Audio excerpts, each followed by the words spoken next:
오늘 100% 기도 응답이 이루어지는 기도의 비결을 소개해 드리려고 합니다.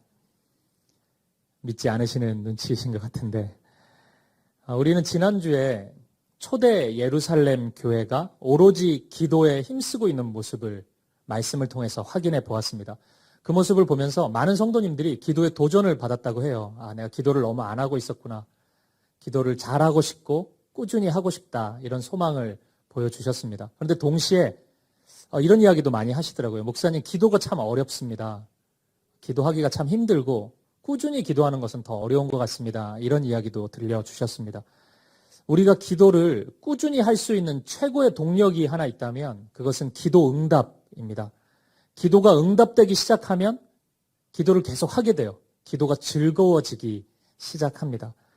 오늘 말씀을 준비하면서 저는 이런 상상을 해보았습니다. 이 예배가 끝난 후에 모든 성도님들이 막 기도하고 싶은 마음으로 충만해지는 겁니다. 빨리 기도의 자리로 가고 싶다. 기도해보고 싶다. 기도의 응답을 받아보고 싶다. 이런 열망으로 가득해지는 겁니다. 불가능할까요?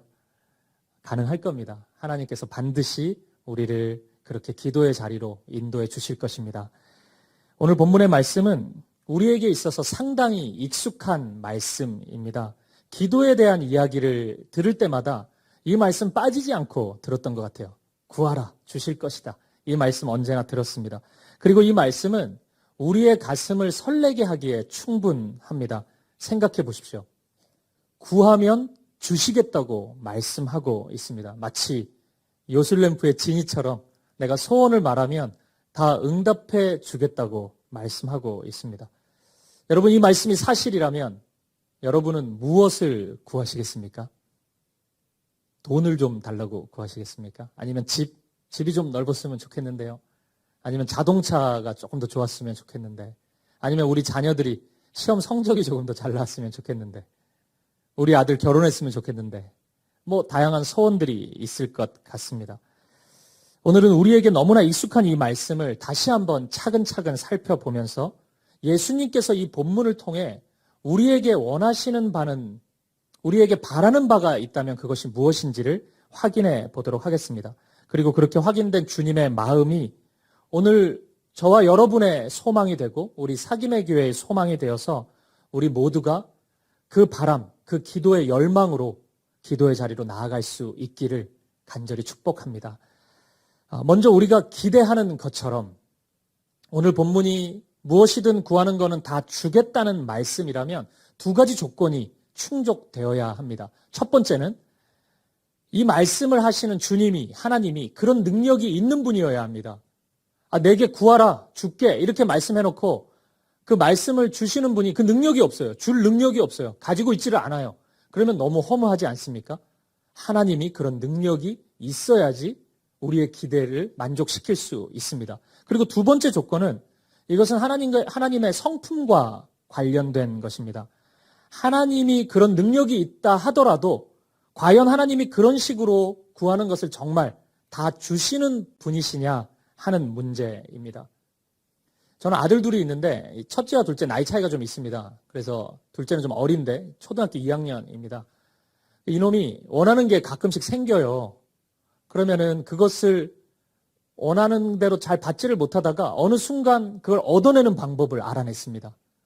뭔지 아십니까? 할머니, 할아버지한테 얘기하는 겁니다.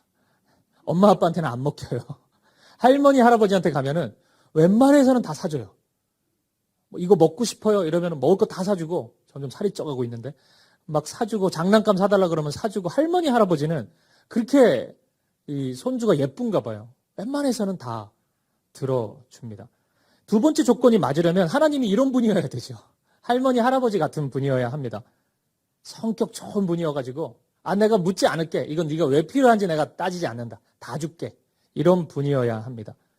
이 지점에서 우리는 첫 번째 조건은 만족되는 것을 알 수 있어요. 하나님은 우리에게 무엇이든지 주실 수 있는 분이십니다. 천지 만물을 창조하신 분이시기 때문에, 전능한 분이시기 때문에 하나님은 이 땅의 모든 것을 우리에게 주실 수 있는 분입니다. 그리고 취하실 수도 있는 분입니다. 이 부분은 더 이상 설명이 필요 없습니다. 문제는 두 번째입니다. 하나님의 성품이 그러한가요? 하나님의 성품이 정말 그러신가요? 무엇을 달라고 하는 대로 하나님은 다 주시는 분이신가요? 이게 조금 애매하죠. 하나님이 좋은 분인 거는 확실한데 우리의 삶을 뒤돌아보면은 많이 못 받았잖아요. 지금 원하는 거를. 하나님이 안 주신 게 되게 많죠. 섭섭한 분들이 많으시잖아요. 만약 이 질문에 대해서 그렇습니다. 하나님은 우리 원하는 대로 묻지 않고 다 주시는 분입니다. 이렇게 우리가 확신한다면 오늘 설교는 여기서 끝납니다. 이제 마지막입니다. 우리 구합시다. 리스트 20개씩 다 정리해가지고 간절히 구합시다. 이러면 끝날 것 같은데 이게 끝내기가 좀 힘들어요. 하나님이 정말 그런 분이신가? 정말 원하는 대로 다 주시나? 좀 의문이 있습니다. 만약 아니라면, 우리가 원하는 대로 다 주시는 것은 아니라면 오늘 이 말씀은 어떤 의미일까요? 분명히 구하라고 하셨는데 무엇을 구하라는 말씀일까요? 이 질문에 대한 답을 우리가 찾아보겠습니다. 먼저 확실한 것부터 우리가 확인해 보죠. 그것은 오늘 본문에서 해석이 전혀 필요 없는 한 문장, 구하라입니다. 여기 무슨 해석이 필요하겠습니까? 애매모호한 것이 없습니다. 더군다나 예수님은 지금 그냥 구하라 정도가 아니고 적극적으로 구하라고 말씀합니다. 구하라, 그러면 주겠다. 찾으라, 그러면 찾아낼 거다. 문을 두드려라, 그러면 열릴 것이다. 이렇게 선명하게 말씀하고 있습니다. 이것은 다른 해석이 필요가 없습니다. 정확한 팩트입니다. 질문이 하나가 남죠. 무엇을 구하라는 말씀일까요? 주님은 우리가 무엇을 간구하기를 원하실까요? 여기서 우리는 매우 중요한 단서 하나를 발견할 수 있습니다. 그것은 오늘 본문의 11절 말씀입니다. 아주 중요한 말씀이니까 집중해서 이 말씀 읽어보도록 하겠습니다. 시작. 너희가 악한 자라도 좋은 것으로 자식에게 줄 알거든 하물며 하늘에 계신 너희 아버지께서 구하는 자에게 좋은 것으로 주시지 않겠느냐. 아멘. 이 구절의 마지막은 이렇게 말씀하죠. 구하는 자에게 좋은 것으로 주시지 않겠느냐. 이렇게 말씀합니다. 생각해 보십시오. 만약 이 말씀이 우리가 원하는 것, 뭐든지 묻지도 따지지도 않고 다 주신다는 말씀이라면 이 구절이 이렇게 표현되어야 됩니다. 구하는 자에게 그 구하는 것 모두 다 주시지 않겠느냐. 이렇게 말씀해 옳지 않습니까? 그런데 이 말씀은 그렇게 얘기하지 않고 좋은 것으로 주시지 않겠느냐. 내가 구하는 것을 바로 준다는 게 아니고 좋은 것으로 주시겠다. 이렇게 말씀합니다. 핵심을 찾았네요. 좋은 것입니다. 우리 주님은 좋은 것으로 우리에게 주기를 원하십니다. 약간 좋다가 만 표정이신 것 같은데 내가 그냥 원하는 것 주시면 안 되나? 뭐 이런 마음 가질 수도 있죠. 근데 그것은 우리 자신을 너무 몰라서 하는 이야기입니다. 우리는 우리가 진짜 필요한 것이 무엇인지를 정확하게 아는 사람이 아닙니다. 그래서 때때로 우리는 내가 가지지 않아야 될 것을 하나님께 간절히 간구할 때가 있어요. 저희 큰애가 어릴 때 막 뭐 종이 자르고 이런 걸 좋아해가지고 막 가위를 가지고 막 자르고 그러는데 어느 순간 이제 애들 가위는 조그만데 어른 가위는 좀 크잖아요. 그리고 날카로우니까 잘 잘라지죠, 종이가. 그러니까 어른 가위를 자꾸 달라고 하는 거예요. 근데 저는 주지 않았습니다. 그 표정이 전 기억이 나요. 저를 바라보면서 그 눈물을 막 그렁그렁 하면서 아빠는 나를 사랑하지 않는단 말이야 라는 그 표정으로 막 쳐다보는. 그리고 막 달라 그러고 때도 쓰고 화도 내고 막 그러더라고요. 저는 절대 주지 않았습니다. 여러분 보십시오. 제가 저의 아들을 사랑하지 않아서 가위를 주지 않았습니까? 아닙니다. 저는 그때나 지금이나 아들을 사랑합니다. 근데 다시 그 당시로 간다 하더라도 그 어른 가위를 줄 수는 없어요. 왜냐하면 위험하기 때문입니다. 본인은 간절히 원했지만 그거 가지면 다칠 수 있어요. 손을 벨 수도 있고요. 아이는 모르지만 저는 어른이기 때문에 압니다. 그것을 가지면 안 됩니다. 이와 비슷하죠. 여러분, 우리가 원하는 것을 다 얻는 것이 행복이 아닙니다. 우리가 원하는 것을 다 얻는 것이 천국이 아닙니다. 그래서인지 성경을 읽다 보면 우리 주님은 원하는 것을 다 주겠다는 말씀을 좀처럼 안 하세요. 그런 말을 하는 자가 한 명 있었습니다. 말씀을 한번 읽어보죠. 마태복음 4장 9절입니다. 같이 읽어보죠. 시작. 이르되 만일 내게 엎드려 경배하면 이 모든 것을 내게 주리라. 너무 멋진 말이죠. 이 모든 것을 너에게 주겠다. 근데 우리가 이 말씀에 아멘 하기가 힘든 건 이게 예수님의 말씀이 아니기 때문입니다. 놀라지 마세요. 사탄의 말입니다. 사탄이 예수님을 시험할 때 이렇게 얘기했습니다. 예수님을 시험할 때 이렇게 얘기하다 보니까 우리를 시험할 때도 이렇게 자주 속삭입니다. 한 번만 타협해. 눈 딱 감고 십자가를 거부해. 십자가에 좁은 길 가지 말고 넓은 길 가. 그럼 이거 줄게. 이 세상에서 원하는 그거를 얻을 수 있어. 끝까지 우리에게 속삭입니다. 눈 감아. 네가 원하는 것을 줄게. 사탄이 하는 이야기입니다.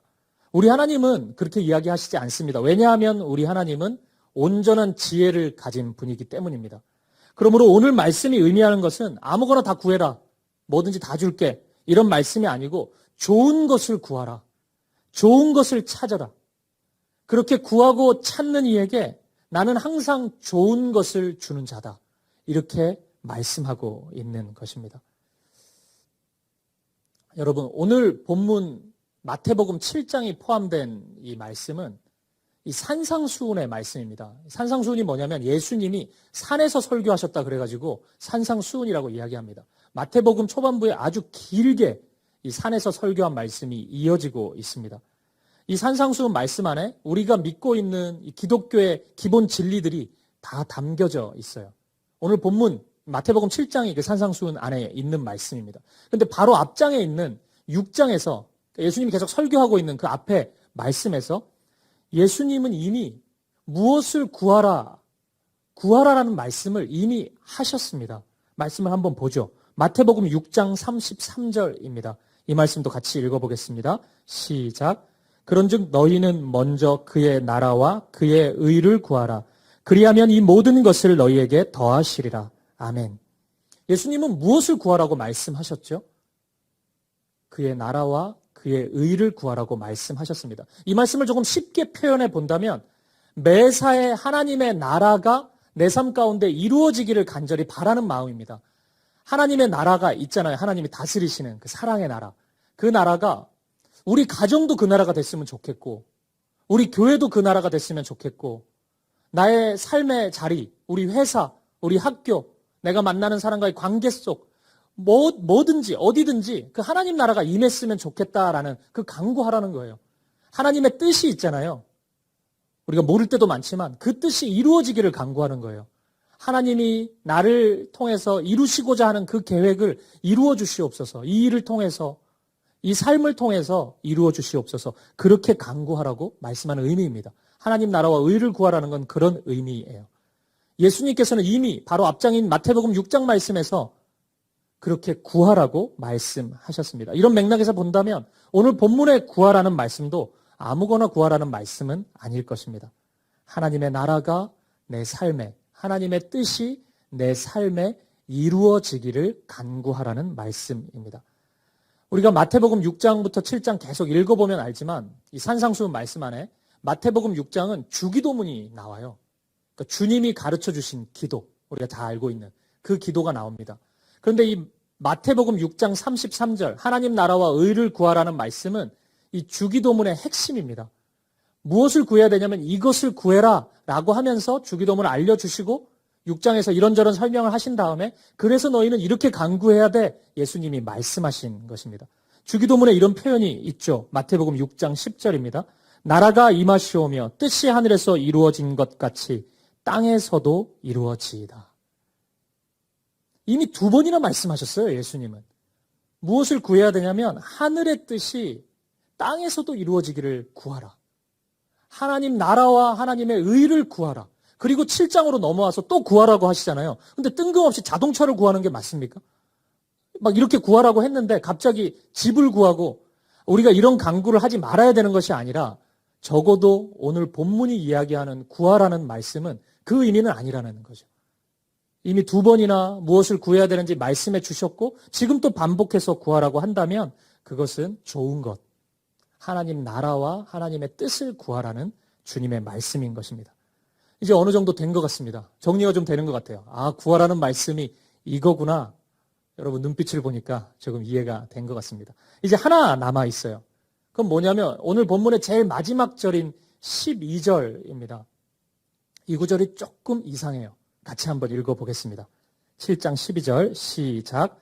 그러므로 무엇이든지 남에게 대접을 받고자 하는 대로 너희도 남을 대접하라. 이것이 율법이요 선지자니라. 아멘. 가끔 그 성경에 대한 질문을 하시는 성도님들이 있는데 뭐 문자도 주시고 그래요.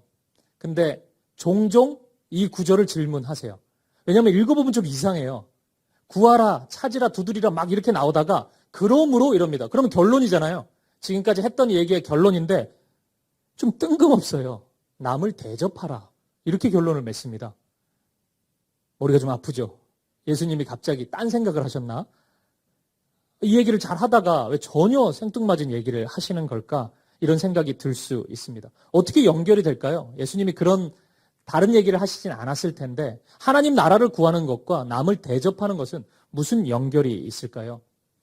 예수님께서는 구약의 수많은 율법들, 구약 성경 39권에서 나와 있는 그 많은 말씀들을 단 두 가지로 요약해 주신 적이 있습니다.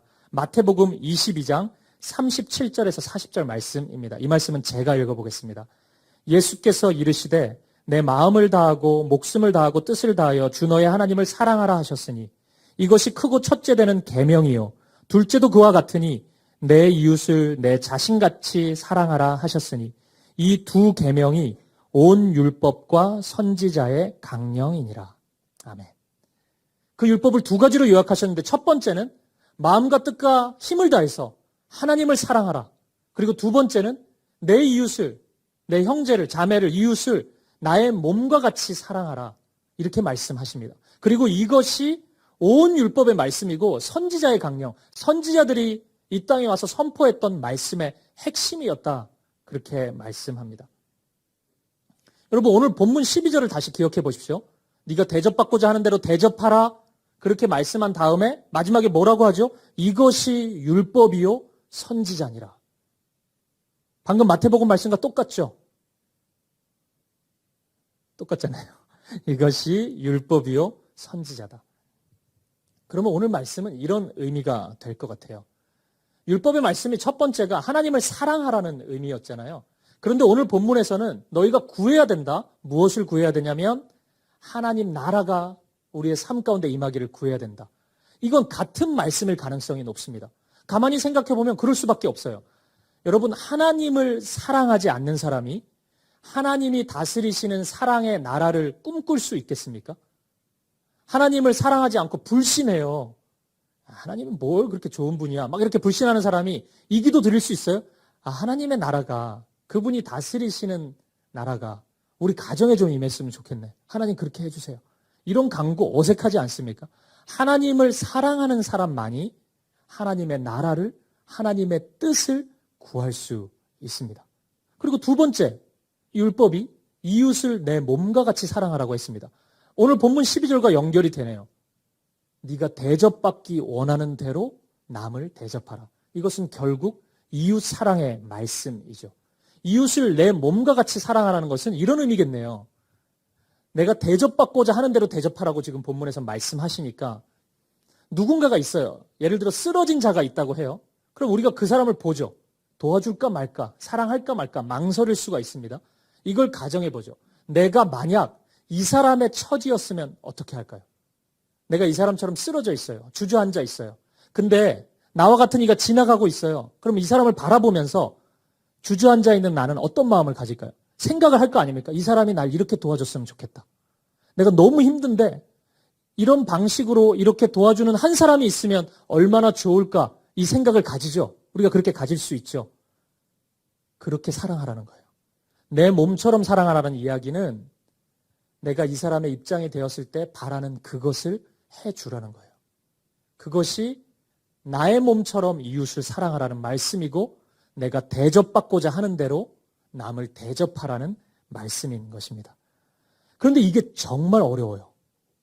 하나님을 모든 것을 다해 사랑하는 것. 우리가 이 고백을 너무 흔히 자주 하기 때문에 자연스러워 보일 수 있지만 삶 가운데 진짜 하나님을 그렇게 사랑하는 것은 너무 어렵습니다. 그리고 다른 이들을 내 몸처럼 사랑하는 것도 진짜 힘들어요. 그래서 하나님의 도움 없이는 이런 사랑을 할 수가 없습니다. 그래서 하나님은 우리에게 구하라고 말씀하는 거예요. 너희가 내 도움 없이 그런 사랑할 수가 없기 때문에 구하라고 말씀하는 것입니다. 그리고 이것은 하나님이 너무 원하시는 바이기 때문에 구하기만 하면 무조건 주겠다고 약속하고 있는 것입니다. 여기서 중요한 건 무조건입니다.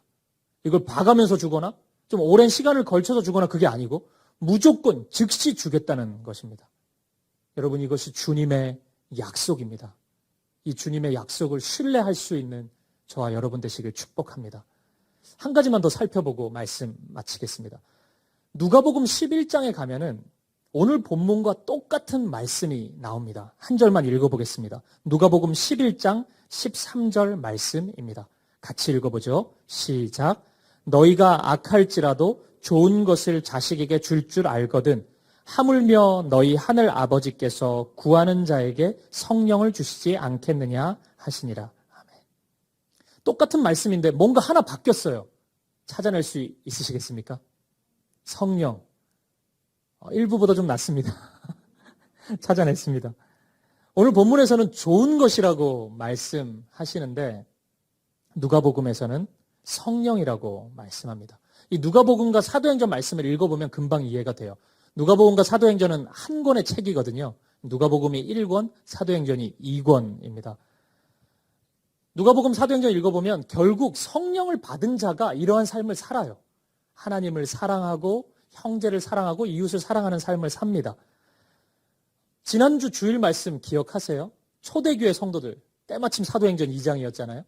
성령, 오순절 마가다락방에 성령이 임합니다. 그리고 이제 교회를 이루어요. 제자들, 그리고 120명의 사람들, 또 회개한 3,000명의 성도들이 있었습니다. 3,120명이 모여 있어요. 그때 뭐 했냐면 말씀 공부했고 두 번째가 서로 사랑하고 섬겼습니다. 내 가족으로, 내 몸처럼 사랑하고 섬겼어요. 여러분, 성령이 임한 다음에 초대교회 공동체가 형제를 내 몸의 일부로 여기고 가족처럼 여기고 사랑하고 헌신했다는 것, 이것이 우연이 아닙니다. 성령이 임한 자에게 나타나는 아름다운 열매인 것입니다. 이어지는 사도행전 3장을 보면은 성령 충만한 베드로와 요한이 성전에 기도하러 갔는데 성전에서 40여 년 동안 한 번도 일어나 보지 못한 장애를 안고 있는 사람을 만납니다. 이 사람이 한 번도 일어나 보지 못하다 보니까 성전에 들어가 보질 못했어요. 그 말은 곧 한 번도 예배해 보지 못했던 사람입니다. 마음도 무너졌고 육체적으로도 한계가 왔습니다. 그래서 구걸하면서 먹고 살고 있었어요. 이때 베드로가 선포합니다. 나사렛 예수 그리스도 이름으로 일어나 걸으라. 결국에 이 사람이 일어나 걷게 되는데 이 사이에 한 과정이 있어요. 일어나 걸으라 외치고 나서 바로 일어난 게 아니고 베드로가 이 사람에게 가서 이 사람의 손을 잡고 일으켜 세워줍니다. 여러분, 이것은 주님의 이름에 대한, 예수님의 이름에 대한 불신이 있기 때문에 베드로가 이 행동한 거 아닙니다. 예수님의 이름만으로는 못 일어나지. 한 80%는 되는데 나머지 20%는 내가 헌신해야 이렇게 일어나질 수 있지. 이런 하나님의 주권을 무시하는 행동이 아니에요. 오히려 너무 인정하는 행동입니다. 하나님의 복음이, 말씀이, 예수 이름이 완전히 베드로화 되었기 때문에 베드로는 말만 하지 않았던 거예요. 실제로 그에게 다가가서 따뜻한 손으로 잡아주고 일으켜 세워주는 예수님의 말씀과 일치가 된, 마치 말씀이 육신이 되어 이 땅에 오신 예수님처럼 주님을 사랑하는 말씀이 자신의 삶이 되어버린 베드로의 모습인 것입니다. 왜 이렇게 할 수 있었냐고요? 베드로는 성령을 소유한 사람이거든요. 성령의 충만함을 경험하고 베드로가 변화된 것입니다. 말만 하지 않고 그에게 다가가서 사랑으로 그를 일으켜 세워주고 있는 것입니다. 이처럼 성령이 충만한 사람은 하나님만을 사랑할 수 있습니다. 성령이 충만한 사람은 형제를, 자매를, 이웃을 사랑할 수 있는 사람입니다. 그래서 누가복음에서는 좋은 것을 주시리라 이 말씀을 성령을 주실 것이다 이렇게 말씀하고 있는 것입니다. 성령을 구하십시오. 하나님이 성령을 주실 것입니다. 그 성령께서 우리를 하나님을 사랑하는 사람으로, 형제와 이웃을 사랑하는 사람으로 만들어 주실 것입니다. 사랑하는 여러분, 우리 하나님은 하나님의 뜻이 이 땅 가운데 우리가 살고 있는 이 땅 구석구석에 임하기를 원하십니다. 그런데 우리를 통해서 임하기를 원하세요. 우리 없어도 이 땅을 변화시킬 수는 있으신데 하나님이 저와 여러분을 통해서 우리 교회를 통해서 그 일을 이루시기를 원하십니다. 그래서 하나님이 우리를 바라보면서 가지시는 마음이 있어요. 소원이 있습니다. 그것은 첫 번째, 우리가 하나님만을 사랑하는 사람이 되기를 원하십니다. 다른 그 무엇이 아니라 1번이 우리 마음의 중심이 하나님만이 있기를 원하세요. 그리고 두 번째, 그 사랑으로 내 옆에 있는 형제를, 자매를, 이웃을 내 몸처럼 사랑하기를 원하세요. 우리가 그런 사람이 되기를 원하십니다. 그런 우리를 통해서 하나님 나라를 이루어 가기를 원하십니다. 말씀드린 것처럼 그것은 너무 어려워요. 쉬웠다면 우리가 살고 있는 이 세상이 하나님 나라랑 좀 많이 가까워야 되지 않겠습니까? 근데 여러분 어때요? 그렇지 않잖아요. 그만큼 어렵다는 이야기입니다. 하나님을 사랑하는 것에 방해하는 수많은 유혹들이 이 세상에 가득하기 때문입니다. 사랑할 수 없는 사람이 우리 도처에 깔려있기 때문입니다. 그렇기 때문에 우리는 주님께 간구해야 합니다. 여기에 놀라운 신비가 있습니다. 그것은 하나님께 이렇게 간구하는 자에게 하나님께서 반드시 응답하신다는 사실이에요. 우리가 구하기만 하면 하나님은 반드시 이 기도에 응답해 주시겠다는 것입니다. 하나님은 이런 분이십니다. 반드시 하나님 사랑을 간구하고 누군가를 사랑하기를 간구하는 자에게 하나님은 응답하시는 하나님이십니다. 오늘 본문의 9절, 10절 이 말씀을 보면 떡을 달라 하면 돌을 주고 생선을 달라 하면 뱀을 주겠느냐 이런 말씀이 있습니다. 이것은 당시에 비슷하게 보이는데 많이 다른 두 가지를 설명하는 단어들입니다. 사탄이 예수님 시험할 때 돌을 가지고 배고픈데 떡이 되어서 먹게 하라 막 그러잖아요. 그게 외형적으로 비슷하게 사람들이 생각했기 때문이에요. 당시 그 갈릴리 호숫가에서 바닷가에서 고기를 잡으면은 그 생선이 뱀장어 같은 게 많이 잡혔는데 뱀처럼 보이잖아요. 그래서 생선을 뱀 뭐 이런 식으로 비슷한 거다 이렇게 생각했습니다. 비슷한 거. 그런데 완전히 다른 거. 오늘 우리를 좀 돌아볼 수 있었으면 좋겠습니다. 우리가 혹시 비슷하지만 전혀 다른 것을 강구하고 있는 것은 아닌지 우리 자신을 돌아볼 수 있기를 바랍니다. 떡을 달라고 해야 되는데 생선을 달라고 해야 되는데 오히려 우리는 돌을 구하고 있지 않은지 뱀을 구하고 있지 않은지 우리가 돌아볼 수 있었으면 좋겠습니다. 하나님을 사랑하는 것처럼 보이지만 은근히 나를 사랑하는 간구만이 우리 기도 제목에 가득하고 하나님 나라가 임하기를 소원하는 것처럼 보이지만 은근히 나의 나라가 임하기를 바라고 나의 탐욕과 나의 욕심이 다 채워지기를 바라는 그런 기도 제목들은 아닌지 우리가 돌아보았으면 좋겠습니다. 좀 전에 언급한 이 사도행전 3장에 나오는 성전 앞에 머물렀던 그 40년 동안 일어나 보지 못한 이 사람. 이 사람은 일어나는 것이 가장 큰 소원이었을 것입니다. 일어나야 성전에 들어가 보죠. 그 성전에서 하나님 예배해보죠. 한 번도 그거 못 해봤습니다. 하나님 앞에 선다는 것이 하나님의 은혜를 경험한다는 것이 무엇인지 모르는 사람이었습니다. 그런데 자신의 그 결핍을 해결해 줄 사람이 그 앞에 나타나요. 베드로와 요한입니다. 그럼 됐잖아요. 하나님 일어나 보고 싶습니다. 나도 성전에 가보고 싶습니다. 예배해보고 싶습니다. 하나님 앞에 선다는 것이 어떤 것인지 알고 싶습니다. 그 간구 드려야 합니다. 그 기도 드려야 합니다. 그런데 이 사람 무슨 간구를 하는지 아십니까? 은과 금을 구합니다. 정말 생뚱맞죠? 우리가 이 상황을, 문맥을 모르면 사람이 은을 구할 수 있지, 금을 구할 수 있지 그렇게 생각할 수 있지만 적어도 이 사람의 처지에서, 이 상황에서 그리고 눈앞에 서 있는 사람이 베드로와 요한이라면 너무 어색해요. 어떻게 그 상황에서 그 하나님 앞에서 은과 금을 구할 수 있습니까? 그것이 자신을 일어나게 해줍니까? 은과 금이 쌓이면 성전에 들어갈 수 있습니까? 하나님을 예배할 수 있습니까? 하나님 앞에 설 수 있습니까? 그러지 못합니다. 그런데 이 사람은 그것을 구해요. 우리가 그런 사람이 아닌지 돌아보았으면 좋겠습니다. 사도행전 3장에 그 영국의 유명한 청교도인 로이드 존스 목사님이 이 말씀을 아주 길게 설교했는데 제가 종종 그것을 패러디해가지고 질문을 드릴 때가 있습니다. 오늘도 한번 질문을 드려볼게요. 보기 중에 맞춰보십시오. 다음 보기 중 가장 불쌍한 목사는 누구인지를 맞춰보세요. 첫 번째, 은과 금도 없고 예수 이름의 권세도 없는 목사. 두 번째, 은과 금은 있는데 예수 그리스도의 권세가 없는 목사. 세 번째, 은과 금도 있고, 은과 금은 없고 예수 그리스도의 이름의 권세가 있는 목회자. 네 번째는 은과 금도 있고 예수 그리스도의 권세가 있는 목회자. 좀 어렵나요? 질문을 바꿔볼게요. 누가 제일 행복한 목회자예요?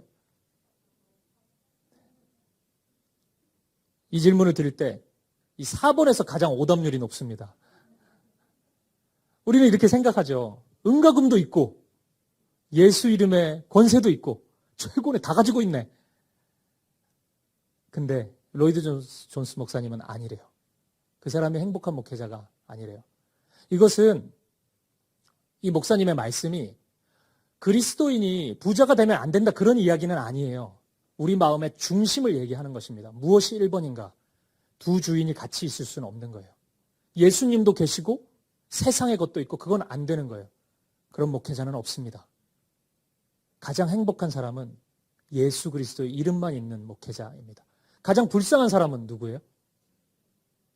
또 오답이 나와요. 돈도 없고 예수 이름도 없고 아무것도 없잖아요. 이 사람 불쌍해 보이죠. 근데 로이드 존스 목사님은 또 아니래요. 아무것도 없는 사람은 그 없는 것 때문에 예수님을 찾을 가능성이 있는데 은과 금이 있고 예수 이름이 없는 자는 그 은과 금 때문에 예수님을 찾지 않을 가능성이 크다는 거예요. 그래서 그가 제일 불쌍한 사람이라는 거예요. 여러분, 목회자가 이런 사람이라면 우리도 마찬가지라고 생각합니다. 우리도 그럴 수 있습니다. 어정쩡한 두 마음, 나뉜 마음, 하나님 이야기하는데 하나님 관계없는 거 구하는 마음, 돌을 달라고 기도하고 뱀을 달라고 기도하는 우리의 모습 아닌지, 진짜 우리 중심에 무엇이 있어야 되는지를 놓쳐버리고 있는 것은 아닌지 우리 자신을 돌아볼 수 있었으면 좋겠습니다. 말씀을 마무리하겠습니다. 사랑하는 여러분, 오늘 본문은 기도에 대한 가르침입니다. 구하면 주시겠다는 예수님의 가르침이요, 예수님의 약속입니다. 오늘 말씀 의지하여서 우리가 간구하십시다. 간절히 구하십시다. 단 좋은 것을 구합시다. 하나님을 더 사랑하게 해달라고 간구합시다. 진정으로 하나님만을 1번으로 사랑할 수 있게 해달라고, 내 마음의 중심에 하나님만이 좌정하셔서 다스리게 해달라고 그렇게 간구합시다. 그러면 무조건 그렇게 된다는 거예요. 이것이 예수님의 말씀입니다. 무조건 그렇게 응답해 주시겠다는 거예요. 여러분, 이 부분에서 우리가 신뢰를 가지고 있어야 됩니다. 우리의 경험을 의지하지 마십시오. 대체적으로 우리는 하나님을 매우 뜨겁게 지속적으로 사랑해 본 경험이 많이 있지는 않습니다. 그렇죠? 그런데 제가 목사가 되고 저 스스로를 돌아보고 많은 성도님들을 만나보면서 깨달은 게 있어요. 생각보다 많은 분들이 이 기도를 안 합니다. 하나님만을 사랑하게 해달라고 간구하지 않으세요. 옆에 있는 이 사람을 진정으로 사랑하게 해달라고 그렇게 구하고 찾고 두드리는 분이 별로 없으세요. 저는 확신했어요. 이것은 기도하기만 하면 하나님이 즉각적으로 이 마음을 주시는데, 우리에게 이 마음을 부어주시는데 우리가 이 기도를 정말 안 하고 있구나. 다른 간구는 제가 즉각적으로 주신다는 약속을 못 드려요. 물론 저는 그 마음으로 성도님들을 위해서 기도하긴 하는데, 제가 임상실험 결과 정말 간절히 기도해도 어떤 경우는 또 어떤 분에게는 바로 주실 때가 있는데 어떤 경우는 늦게 주실 때가 있더라고요. 그리고 안 주실 때도 있었어요. 그건 사실 응답하지 않은 게 아니고 노라는 거였는데, 저는 알겠는데 당사자는 받아들이지 못하시던데, 하나님이 좋은 것을 때에 맞게 주신다는 생각을 해요. 물론 우리는 간구하죠. 하나님이 그 필요에 맞게, 그 때에 맞게 하나님의 타이밍에 일하신다는 것을 제가 많이 경험했어요. 그런데 여러분, 즉각적으로 주시는 간구가 있습니다. 응답하시는 기도가 있어요. 바로 이 말씀이에요. 이것은 저의 확신이 아니라 예수님의 확신입니다. 주시겠다잖아요, 예수님이. 기도를 받으시는 분이 이렇게 기도해봐라, 구해라, 줄 거다, 이렇게 말씀하지 않습니까? 이 말씀 의지하십시오. 그리고 간구해 보십시오. 하나님이 응답해 주실 것입니다. 이런 상상을 해봅니다. 다음 주 우리가 이 자리에 예배할 때 모든 사귐의 교회 성도님들이 이 기도 응답을 확신과 감격을 가지고 이 자리에 나오는 것입니다. 이렇게 집단적으로 한 기도 응답을 받아본 경험이 별로 없는데 우리가 만나보니까 집사님도 그래? 나도 그래. 예수님 사랑하는 마음이 너무 충만히 부어졌어. 내가 이 기도를 하니까 세상의 것보다 주님 더 사랑하는 마음이 부어져서 너무 신기하다. 그리고 내가 진짜 미워하는 그 사람, 도무지 품기 힘든 그분이 있는데 내가 조금 사랑할 수 있게 된 것 같아. 이렇게 간구하니까 진짜 마음을 주신다. 이렇게 고백할 수 있었으면 좋겠습니다. 이것은 저의 단순한 소망이 아니라 주님의 약속의 성취인 것을 믿습니다. 그리고 우리 사귐의 교회가 날마다 이런 변화들을 목도하는, 확인하는, 정말 그렇구나.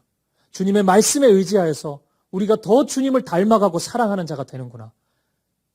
이렇게 확인할 수 있는 은혜가 저와 여러분 가운데, 우리 사귐의 교회 가운데, 이번 한 주의 삶 가운데 가득 넘치기를 주님의 이름으로 간절히 축복합니다.